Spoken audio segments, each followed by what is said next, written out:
And welcome to Gunnar Cook's latest People Hour webinar.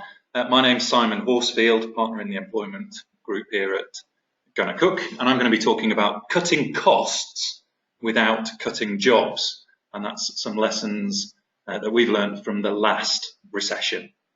But before the talk starts, just a couple of housekeeping points. Just to mention, as usual, we will be recording this session, and the recording will be available afterwards.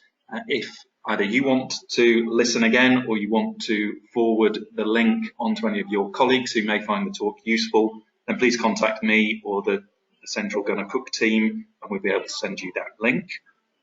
And secondly, as you'll be familiar with, there is a question facility. If you want to ask a question as the talk is going along, by all means use the dashboard to raise your hand and ask that question. But in the interest of keeping the talk flowing, we'll deal with those questions at the end.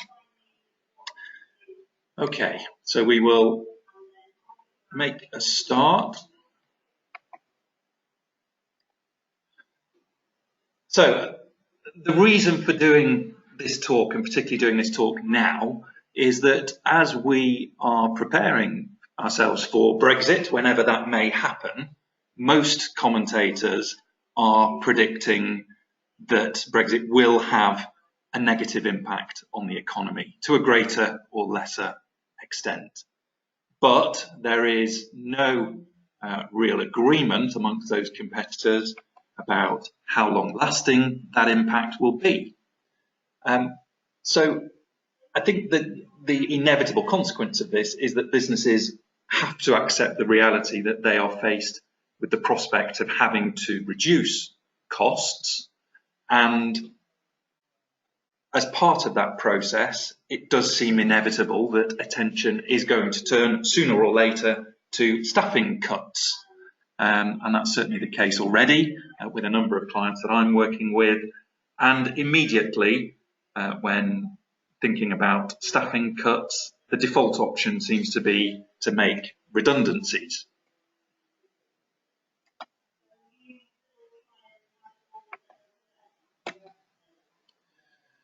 Now, there are some advantages of making redundancies, and I don't want this talk to come across as in any way suggesting that redundancies are all bad, because they're not.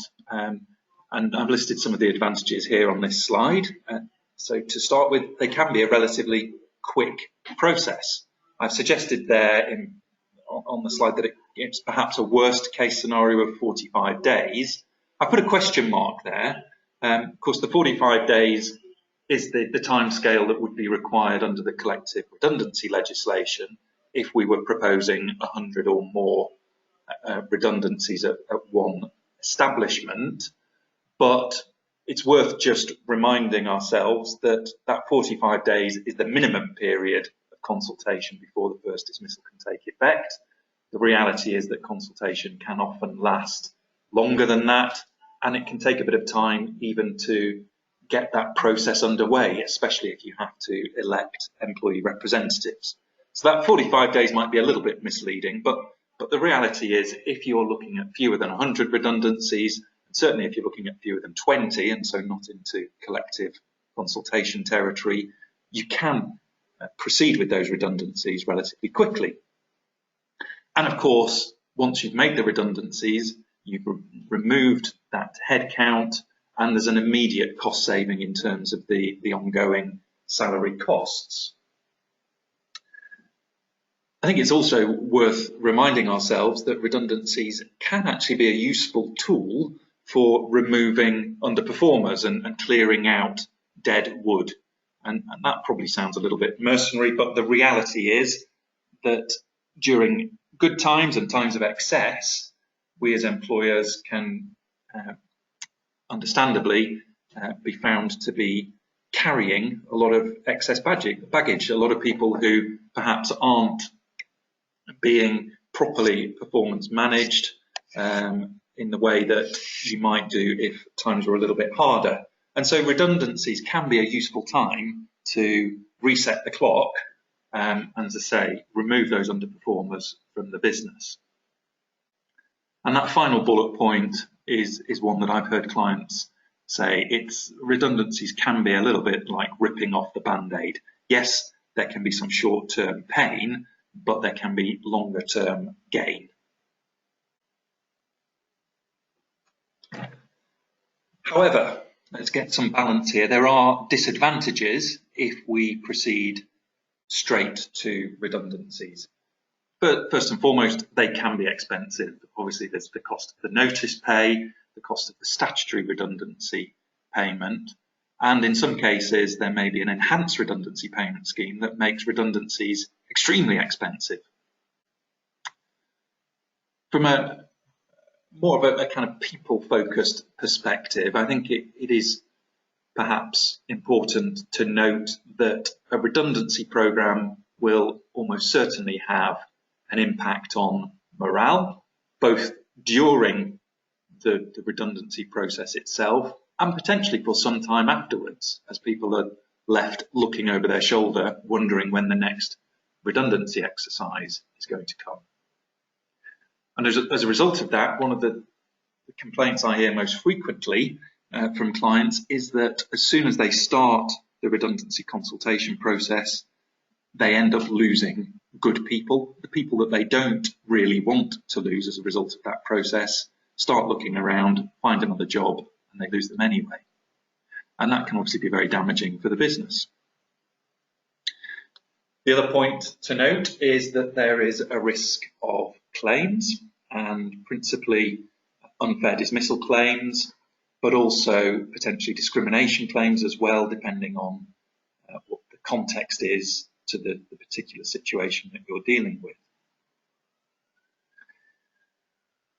It's also worth reminding ourselves that there can be some adverse PR associated with having to make redundancies. And perhaps the most compelling point for me, though, is leaving all those points to one side. It can be incredibly expensive and also time-consuming to rehire staff when the economy picks up. And if you're in that situation, you will find that there's a time lag before you can get yourself fully geared up with employees. And of course, you will also be competing with other businesses who are all fishing in the same pool for talent. And that, to me, is the most important reason why I think we should just press pause before immediately jumping to redundancy as being the situation and thinking whether there's another way to deal with this. So I've asked the question, is there a better way? Is it possible to cut our people costs without cutting jobs? And if we can do that, then the advantages of being able to do it are going to be obvious. And in fact, they're just the inverse of the previous slide. And the points are there. We would avoid the immediate cost of having to make the redundancies. We'd preserve some morale, hopefully, in the business. We'd have more chance of retaining our stars. We'd get some good PR potentially out of doing that. And then really importantly, we'd be able to mobilise quickly and save on rehiring costs when things start to pick up. So all of those seem to me to be compelling reasons why we should think about trying to avoid redundancies where we can and coming up with some other strategies. So as I was thinking about the sort of strategies that we could deploy in these circumstances, I cast my mind back to the last recession, so 2008, 2009. And yes, there were clearly lots of redundancies being made at that time as businesses were faced with extreme financial distress. But it was noticeable that a number of very large employers, and they tended to be the larger employers, did things differently. And actually they implemented some really quite innovative solutions for reducing HR cost without needing to cut jobs. I'm thinking of organisations like BT, I remember being reported on, I remember PwC being reported on. The law firm that I worked at the time also implemented some of these solutions. And from my own experience, I can say that they're not necessarily easy, and they're certainly not painless. But on the whole, I would argue that those solutions did achieve their objective, and the businesses that used those solutions were able to come out of the recession stronger than their competitors and ready to deal with an upsurge in activity as they came out of recession. So I think it's a useful exercise to just review some of the steps that were taken and see if we can apply them in other scenarios. So I'm going to take us through a whole range of solutions. Some of them will be blindingly obvious, others will be slightly more complex, and not every solution will be right for every business. But I think it's a useful exercise to at least give this some thought and then take it away and decide if costs need to be cut. Could this be a way of achieving it? So we'll look at reducing headcount, reducing hours and reducing salaries as a way of achieving the cost savings. And we'll start with reducing headcount. And the most obvious way we can achieve a reduction in headcount, and many of my clients are already in this situation now, is restricting recruitment through a recruitment freeze. Nothing exceptional about that. Clearly, if you combine that recruitment freeze with natural attrition that's going to take place in the workforce, then you're going to get an overall reduction in headcount and a resulting saving of HR costs from that.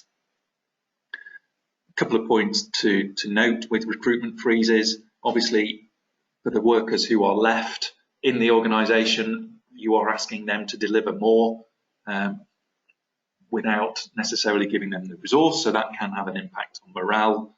And of course, you may be held as a hostage to fortune if there are exceptional cases where recruitment is needed, and then you undermine your position on the recruitment freeze. So you may need to build caveats into your recruitment freeze, or look at applying it only in certain pockets of the business where you don't feel that there's going to be any urgent recruitment needs.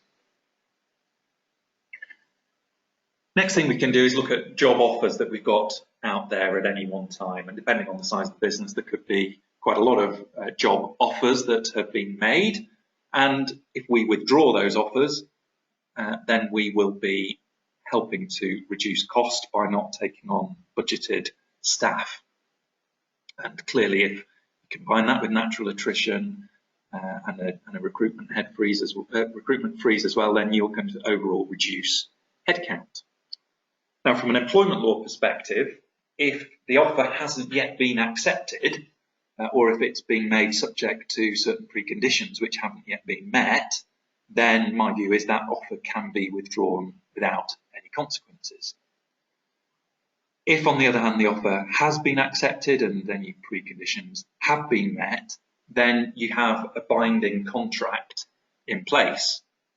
So in order to terminate that contract, it will be important to give notice under that contract, otherwise you will be in breach. You will be at risk of being sued for losses that flow from that breach. Bit of good news on that, though, would be that if, for example, as is commonly the case, the contract has a probationary period built into it, then you would only need to serve the notice that's required under that probationary period, because it's an accepted principle of contract law that you operate the contract in the most efficient way possible. So it doesn't mean if someone's on a 3 or a 6 month notice period, you're necessarily going to be tied into giving that notice period.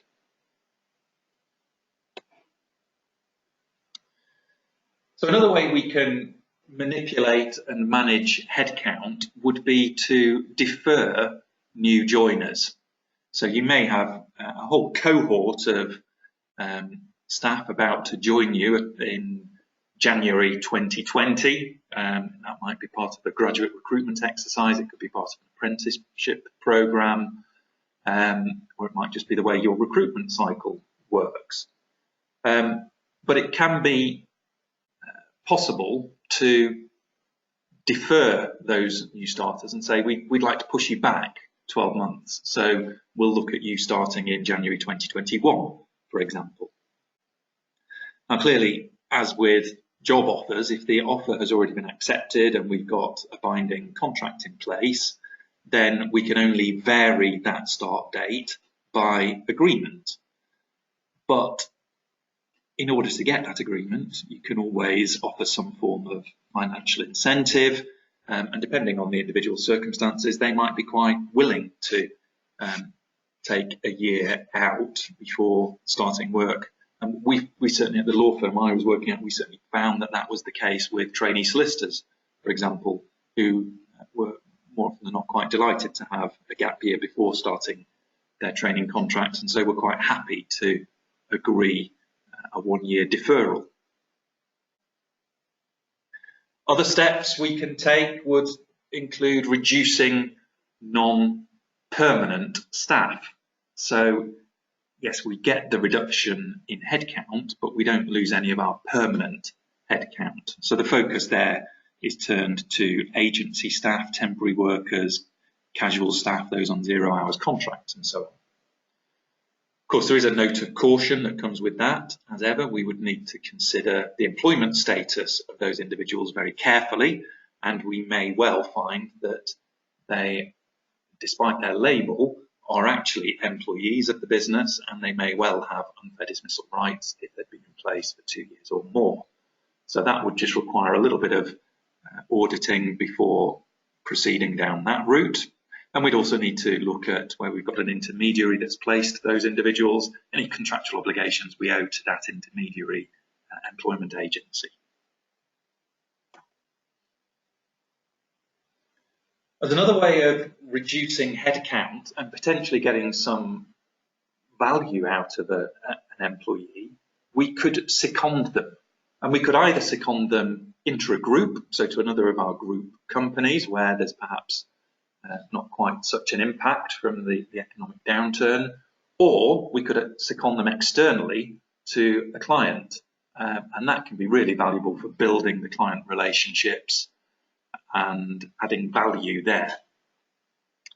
If looking at secondment, I think it's important to put in place a formal secondment agreement, and that would be both between the seconding organisation and the receiving organisation, to set out how that relationship will work, in particular the charging mechanism, cross-charging if it's intra-group, but also something that clearly sets out the relationship with the secondee themselves, with things like who they report to, how they deal with sickness, absence, holiday requests, performance appraisals.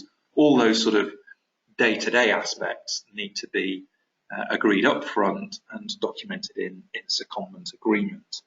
And of course, their substantive post in your organisation will remain there as a headcount, but just greyed out in your organisation chart until the end of the period of secondment.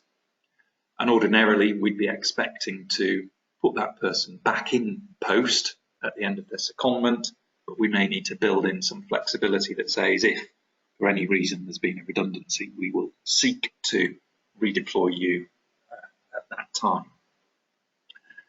The other thing I would say is don't just forget about that secondee whilst they're no longer working in your organisation, so keep the lines of communication going with them. Secondment might not be the right solution, but redeploying or retraining individuals to remove them from a team where there's a surplus and to put them into an area of the business where there's a need for resource can be a really good way of managing headcount. Now, depending on the way your employment contract is worded, that may well require a formal variation of contract, even if it's just on a temporary basis.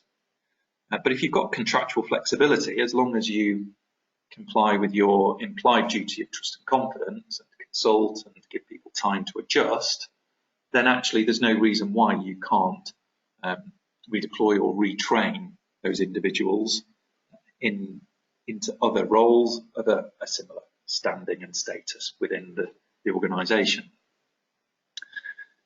Now, one thing that does jump out here, and I suppose it's the same with secondments, is that it will require some kind of formal selection process so that you can document the steps you've taken to decide who should be seconded or who should be redeployed or retrained. And you can be beyond reproach in that sense, particularly if there's an allegation of discrimination, that you are in some way targeting someone or a group of people with a protected characteristic.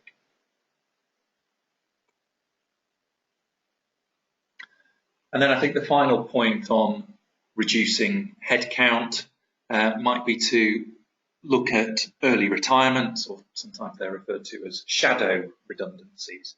So we're not actually making any position redundant and triggering a redundancy liability, but we're giving people the opportunity through a voluntary early retirement program to put their hand up and say, actually, I'm happy to leave at this point.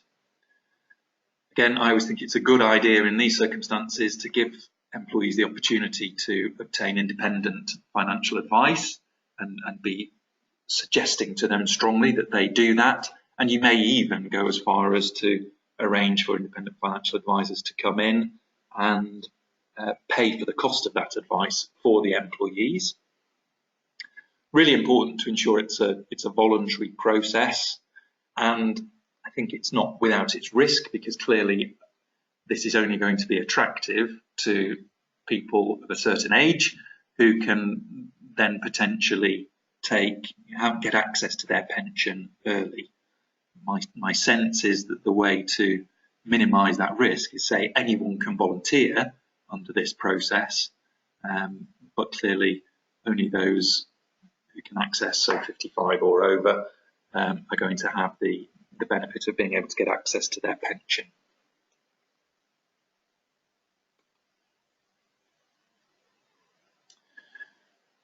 So we could, as an alternative to reducing headcount, look at some temporary stoppages. So we avoid paying people for a period of time and reduce our labour costs that way.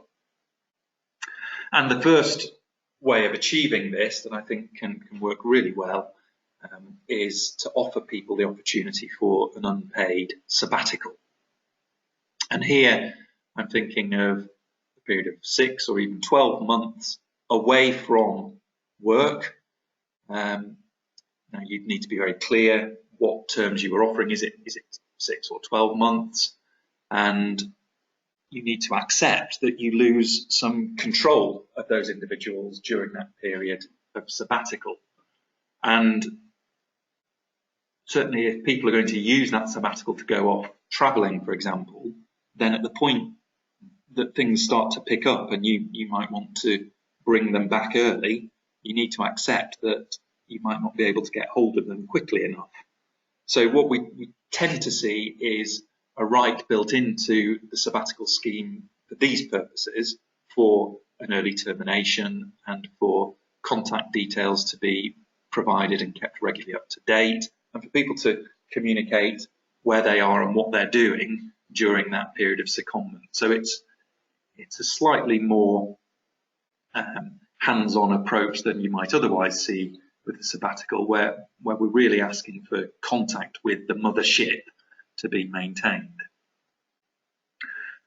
We'll also need to be very clear when we're offering sabbaticals what the impact is on pay, which most of the time there will be no pay, but also on benefits. So the fact that benefits such as life assurance, private medical and so on, will they continue? What happens to pension contributions and so on? And we'll need some kind of agreement around continuous service, because from a statutory perspective, there's an argument that continuity of employment will be lost, and So sabbatical schemes that are well worded tend to give people a contractual commitment that continuous service will be honoured, even if on a statutory basis they wouldn't be eligible for it. And then as a final point, you need to ask yourself, are we happy for the individuals on sabbatical to go and work for somebody else? And in some respects, that may be absolutely fine, but you might want to, for example, restrict their ability to work for a competitor during the sabbatical.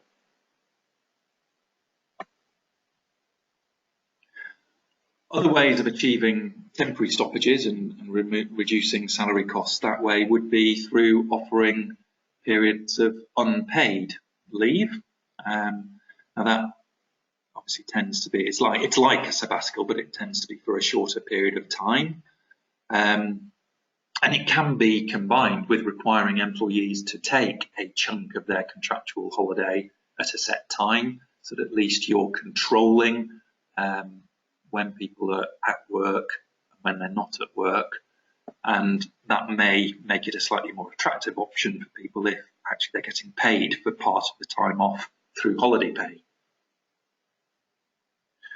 We could also look at layoffs, and I know typically in the manufacturing sector we see a contractual right to lay people off when there is a downturn in work.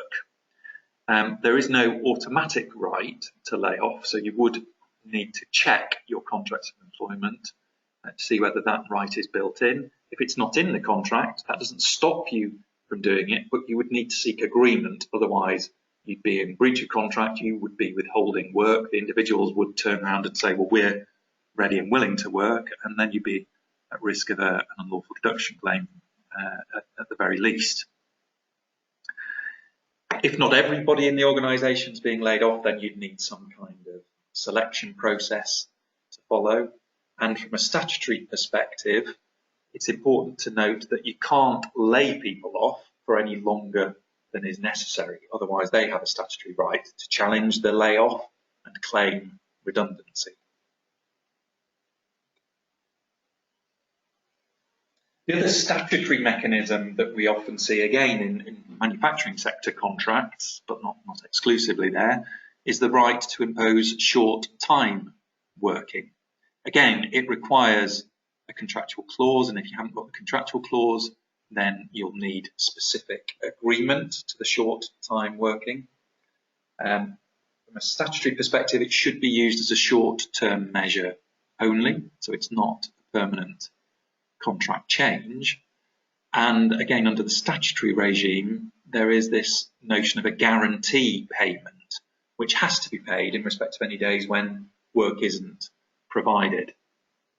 And then if the short time working has been put in place for 4 weeks or more, and individuals have received less than 50% of their pay during that period, again, they have a statutory right to claim redundancy in those circumstances.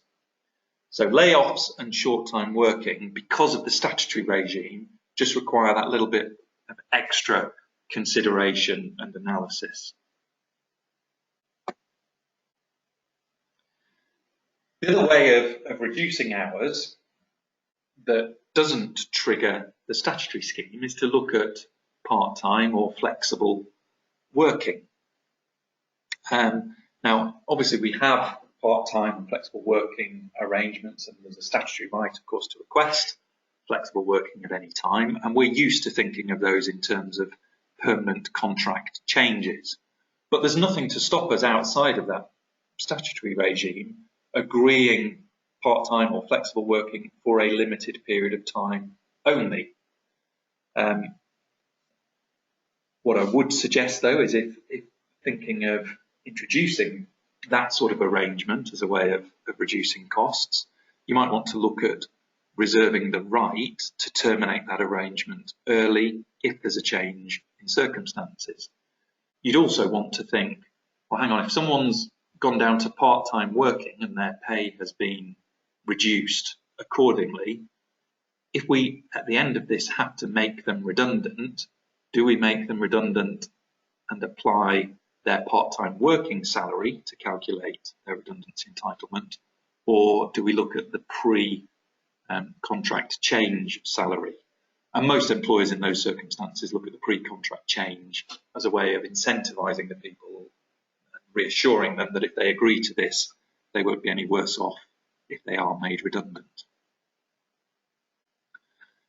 Other things we can look at to reduce hours, things like overtime bans. But I would counsel that we check contracts again and identify whether there's a contractual right to overtime, because if there is that contractual right, then we'll need to seek the agreement of the workforce to stop it. And again, we probably want in any agreement to reserve the right to reverse that ban on reasonable notice in the event of the economy picking up again. So we've looked at reducing headcount, we've looked at temporary stoppages, reducing work essentially. We can also look at reducing remuneration as a way of lowering our HR costs. Perhaps the most rudimentary way to do that would be to implement a pay freeze. But we can also reduce pay or benefits. If we just go back to pay freeze, again, worth checking contractually that we're able to do that. Most contracts, to the extent that they include a contractual clause requiring an annual salary review, will include wording to the effect of there is no obligation on the employer to increase having reviewed. But you may have an unusual contract which does provide for an upwards only increase following a review, and in those circumstances implementing a pay freeze would potentially give problems in terms of breach of contract claims. Reducing pay or benefits, so taking somebody on who's working full-time but saying to them you carry on working full-time, but I'm afraid we can only afford to pay you 80% of your full-time salary, or yes, we can carry on paying you this salary, but we're going to have to cut X, Y, and Z benefits as a way of reducing cost. Again, here we're most likely, even with the benefits side of things, to be talking about varying someone's contract of employment, so it requires agreement. And again, we would need to consider, as was the case with agreeing part-time working, what will happen if redundancies later become necessary. And as suggested before, we would presumably base those redundancy entitlements on the previous unreduced salary.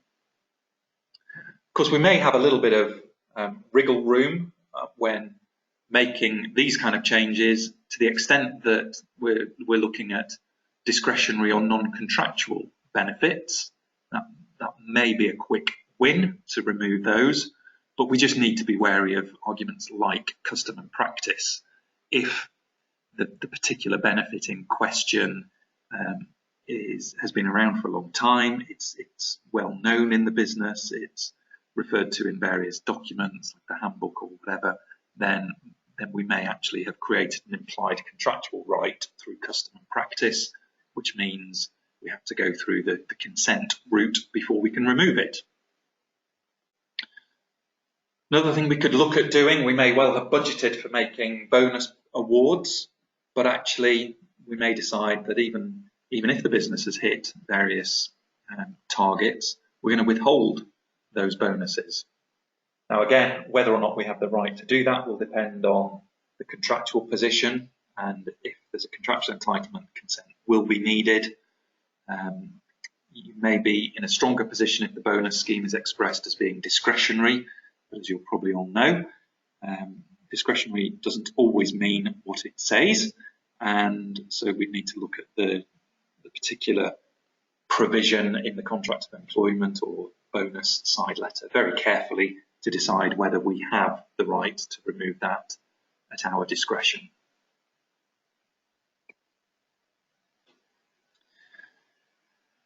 So, as we come to the end of the presentation, we've identified quite a few ways there that we can reduce costs, HR costs, without having to pull the trigger on redundancies. But as I said at the outset, these aren't necessarily going to be easy or pain-free. My view on this and my experience of implementing these kind of changes is that the best approach is to be open and honest with the workforce. And it will either be with a trade union, if the trade union has representation on these kind of issues. It might be with your works forum. You may decide to elect representatives specifically for these purposes, or you may just be cascading the information down if you haven't got any kind of employee forum. But being open and honest and explaining the financial imperative to make these changes will go a long way to helping the workforce to understand why we are contemplating these sort of drastic, potentially quite drastic measures. And I think as a way of, I suppose, trying to win the battle for hearts and minds, if you like, in this process, is making it really clear that there is a worst case scenario here, which is that redundancies will have to be made, and that this is part of the process of trying to avoid having to make those redundancies. So we all have to make some sacrifices. And just on that point, I think it's really important that the workforce sees that these sacrifices are being made from the top down and that everyone's impacted. I also think it's important to have planned really carefully and to have come up with a range of measures right at the outset that has the best chance of succeeding, rather than doing this as a drip approach. I said there, avoiding death by 1,000 cuts.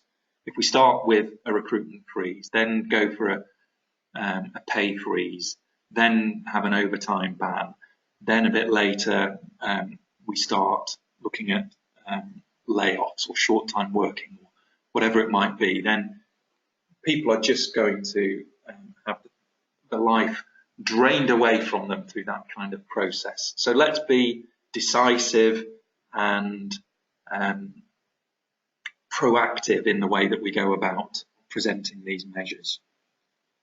I've also suggested that actually we can present employees with a choice. So we can say we need to achieve, let's say, a 20% reduction in our labour costs, and therefore we're going to give employees the option. And the option might be to continue working full time, but on 80% of pay. It might be that we ask people to work part time. So if they're 5 days a week, they go down to 4 days a week with a pro rata pay reduction. It may be that we offer a sabbatical for 20% of the year. All of those measures would achieve the same amount of cost saving, but of course they may all appeal to different people depending on their circumstances. It's also just worth thinking through whether this is an all or nothing approach, or whether you're happy to have what effectively becomes a two-tier workforce, where some of the workforce are willing to make the sacrifice and agree to, let's say, one of these three options, but they are working alongside someone who has said, no, I'm not going to put my hand up for this. And in those circumstances, of course, you may get the cost savings that you need, but you may have a more difficult employee relations challenge on your hand in terms of, as I say, this two-tier workforce. So that just needs thinking through as part of your overall strategy. And then the final point I would make is just to be mindful of the collective consultation obligation in all of this. Because clearly what we're talking about here is all designed to remove the requirement to be making any redundancies. And so it comes at a very early stage in the process. What I would say, though, is if we think there is a possibility that if these measures aren't successful, we're going to have to make 20 or more people redundant, then I do think it's worth tactically starting that collective consultation exercise. And the reason I say that is because you have to start that collective consultation exercise at the point that redundancies are being proposed, when they're still in contemplation, still at a formative stage, just a definite maybe. That's the kind of language that comes out from the case law about when you should start consulting. And of course, the very first thing you have to consult about is ways of avoiding those redundancies. And my concern about all of this that we've been talking about from a collective consultation perspective is that if we go through all of these steps before we trigger collective consultation, then we are starting the collective consultation with a fait accompli, because we know redundancies have to be made because there are no more cost savings we can make, and we know we can't avoid redundancies because we've tried everything already. And on that basis, there is a risk, at least, of a protective award claim being brought against you because you have failed to engage properly in collective consultation. So I do think we need to be mindful of that and plan accordingly. That's not to say that we necessarily have to follow through on redundancies once we have started the collective consultation obligation. Rather, we turn it around and say it's a success story because we're able to avoid the redundancies through these measures, and that way jobs have been saved and there's a positive PR message. Okay, that takes me to the end of my presentation. On that last slide, you've got my contact details, email address or telephone number. So if you have any questions or any more in-depth discussions arising out of anything I've said, then by all means, feel free to contact me that way. But equally, your usual Gonna Cook contact will be able to talk through these issues as well, so don't feel you only have to come to me. Just looking to see whether we've any questions, and it doesn't seem that any questions have come through as yet. So on that basis, with the reminder that you can contact me or anyone else from Gonna Cook with any follow-up requests, I will bring this webinar to a close. It will be available to download afterwards, as I mentioned before, so just get in touch if you'd like a copy of the recording. Thank you very much.